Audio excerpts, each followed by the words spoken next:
बिस्मिल्लाहिर्रहमानिर्रहीम। नाज़रीन अस्सलाम वालेकुम। नाज़रीन, पाकिस्तान और अफ़गानिस्तान के राब्तों के हवाले से बहुत अच्छी खबरें आ रही हैं और स्पेशली तिजारत के हवाले से और रास्ते खोलने के हवाले से। इस वक्त पाकिस्तान ने गुलाम खान, अंगूर अड्डा, हरलाची, तोरखम और चमन को जो है ना 24/7 खोल रखा है और उसकी वजह से काफ़ी पेशरफ्ती हो रही है। एक वक्त था कि तोरखम पे मुश्किल से 30-35 कंटेनर जो है वो क्रॉस करते थे। अभी ये तादाद जो है 150-200 तक जो है डेली के हिसाब से हो रही है। ये एक बहुत ज़बरदस्त बात है। लेकिन आज के और यही वजह है कि पाकिस्तान कोशिश कर रहा है कि जितना जल्द हो सके, जितना ज़्यादा हो सके, अफ़गानिस्तान के लिए तिजारत के मौके जो उनको बढ़ाए, उनसे इम्पोर्ट भी करे, वो एक्सपोर्ट भी करे और अफ़गानिस्तान की जो बिज़नेस कम्युनिटी है उनको आसानियाँ पैदा करे। लेकिन कुछ चीज़ें हैं जिनको मैं आज के इस वीडियो में डिस्कस करना चाह रहा हूँ। पहली बात तो ये है कि Pakistan Afghanistan transit trade agreement जो था वो 2010 में वो एक्सपायर हो चुका है। 1965 में ये पहली दफ़ा जो है लागू हुआ था और ये तकरीबन जितना जब से वो था तो उस वक्त से लेकर 2010 तक जो है तकरीबन कोई ऐसा इशू नहीं था, बल्कि बहुत बड़ी तादाद में ट्रेड भी होती थी और ट्रांजिट ट्रेड भी हुआ करती थी। लेकिन अब ट्रांजिट ट्रेड जो अब जिसे कहते हैं ना APTTA जो है उसमें अभी भी मुश्किलात सामने आ रहे हैं। लेकिन एक बात है कि पाकिस्तान ने SRO 121 जो है इसकी वजह से आज भी उनके लिए ट्रेडर्स के लिए बहुत ज़्यादा मुश्किलात है। उनमें एक शक है जिसको कहते शक जो है वो यही है कि बॉन्डेड कैरियर के ज़रिए आपने गुड्स को जो है वो कराची से जलालाबाद लेके जाना है। बॉन्डेड लेबर का मतलब ये है कि बॉन्डेड कैरियर का मतलब ये है कि स्पेसिफिक कंपनीज है उनके ट्रक्स है उसमें आपने जो है गुड्स को ट्रांसपोर्ट करना है। और यही वजह, और पहले ये होता था कि NLC के ज़रिए, NLC में फिर वो एक प्रॉब्लम आ गई कि 28,000 कंटेनर जो है वो गुम हो गए हैं। उसके बाद जो है उसको बॉन्डेड कैरियर के ज़रिए कर दिया गया है। ये जब रेलवे के ज़रिए होता था तो एक आसानी भी थी और बेहतर तरीके से ये काम होता था। अभी बॉन्डेड जो कैरियर है उनकी मोनोपोली है। तो आज से कुछ महीने पहले या साल आप समझ ले कि कराची से जलालाबाद का जो किराया था, बल्कि आज से 2-3 महीने पहले कहते हैं कि किराया जो था वो 1,50,000 था।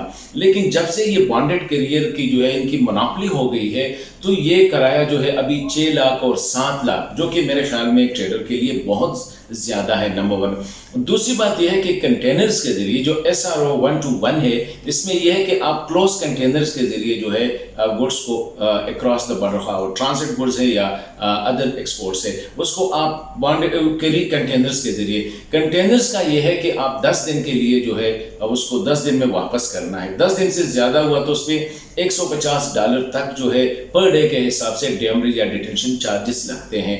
तो आप ये अंदाज़ा करें कि तकरीबन मार्च से लेकर आज तक जो है 7,000 कंटेनर जो है वो अभी भी कराची पोर्ट पे खड़े हैं। तो इससे आप अंदाज़ा लगाए कि इनके लिए कितना मुश्किल है ट्रेडर्स के लिए, स्पेशली अफगान ट्रेडर्स के लिए। तो मैं समझता हूँ कि सादिक खान साहब इतना अच्छा काम कर रहे हैं। तो ये जो SRO 121 है जिसमें ये कहा गया है कि बॉन्डेड कैरियर और साथ ही क्लोज कंटेनर्स, इसको मेरे ख्याल में ये एक गैर ज़रूरी हुक्मनामा है या नोटिफिकेशन है। इसको ख़त्म करके लूज जिस तरह कार्गो हुआ करते थे इसको दोबारा बहाल करें, नंबर 1। नंबर 2 जो है इसको आम ट्रक्स जो है अफगान ट्रक्स या पाकिस्तानी ट्रक्स को भी इजाज़त दी जाए।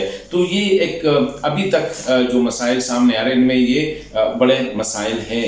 इसी तरह जो पाकिस्तान रेलवे, अभी पाकिस्तान रेलवे को किसी न किसी हद तक इजाज़त दी गई है, लेकिन प्रॉब्लम क्या है, पाकिस्तान रेलवे अगर कराची से सामान उठाता है तो वो पेशावर में अज़ा खेल या अमानगढ़ में उसको छोड़ देता है।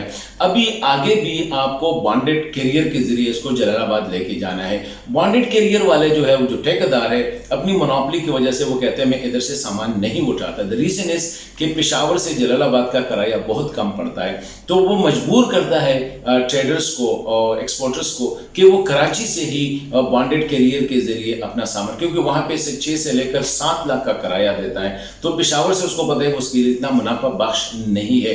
तो ये एक मसला आ रहा है जिसकी वजह से अफगान ट्रांजिट ट्रेड और उसके से अफगान के ट्रेड के साथ उसके वो खातिर खा उनके नताइज सामने नहीं आ रहा है। तो मैं समझता हूँ कि ये जो SRO 121 है ये अभी तक जो है वो हैंगिंग स्वर्ड है उन पे ट्रेडर्स पे।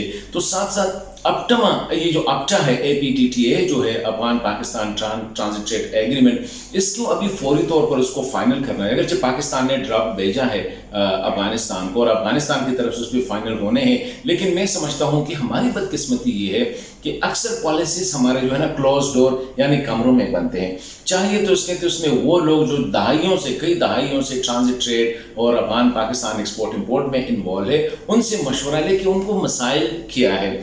صرف بارڈر پہ بھی ابھی تک بہت زیادہ مسائل ہے. ایک وقت تھا کہ صرف ایک پولیٹیکل ایجنٹ ہوا کرتا تھا اور کسٹمز ڈپارٹمنٹ. ابھی پولیس بھی آ گئی ہے.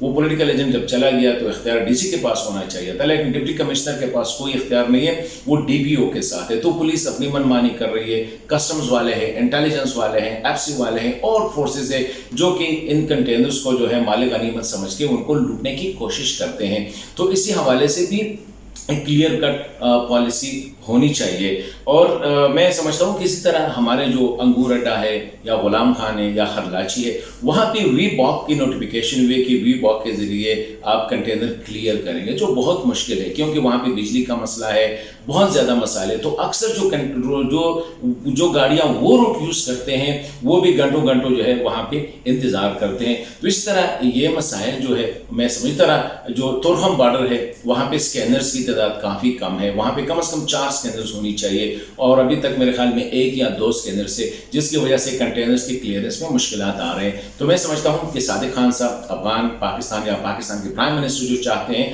تو یہ چھوٹی چھوٹی چیزیں ہیں, ان کو میرے خیال میں اگر وہ راستے سے ہٹا دے تو بہت زیادہ جو ٹریڈ ہے وہ ڈیولپ ہو سکتی ہے اور افغانستان کی ٹریڈ پاکستان کی طرف آ سکتی ہے. تو یہ چیزیں, اور اس میں بنیادی چیز جو ہے, بنیادی نقص ہے وہ SRO 121 ہے.